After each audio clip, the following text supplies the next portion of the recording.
রক্তকে আলিঙ্গন করেছে, আহত হয়েছে, পঙ্গুত্ব বরণ করেছে, হারিয়েছে তাদের চোখের দৃষ্টি। সেই সব বীরদের স্মরণ করছি যারা মিথ্যাচার, লুটপাট, স্বৈরতন্ত্রের বিরুদ্ধে এক দফা দাবি নিয়ে দাঁড়িয়েছিল।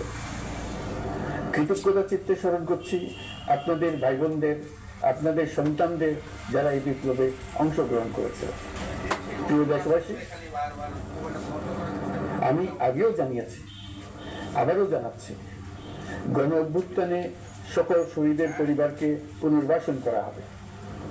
সকল আহত শিক্ষার্থী, শ্রমিক, জনতার চিকিৎসার সম্পূর্ণ ব্যয় সরকার বহন করবে। আহতদের দীর্ঘমেয়াদী এবং ব্যয়বহুল চিকিৎসা এবং শহীদদের পরিবারের দেখাশোনার জন্য স্বাস্থ্য মন্ত্রণালয়ের নেতৃত্বে একটি পূর্ণাঙ্গ তালিকা প্রস্তুত করা হয়েছে। এখন এই নতুন তথ্য পাওয়ার ভিত্তিতে এই তালিকা হালনাগাদ করা হতে থাকবে।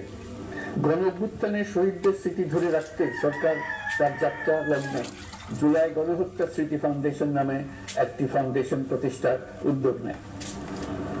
এখন সেই ফাউন্ডেশন তৈরি হয়েছে। সকল শহীদ পরিবার এবং আহতদের সর্বোত্তম চিকিৎসা সহ তাদের পরিবারের সম্পূর্ণ দায়িত্ব এই ফাউন্ডেশন গ্রহণ করছে। এই ফাউন্ডেশনে দান করার জন্য দেশের সকল মানুষ এবং বিদেশে অবস্থানরত বাংলাদেশিদের আমরা আহ্বান জানাচ্ছি।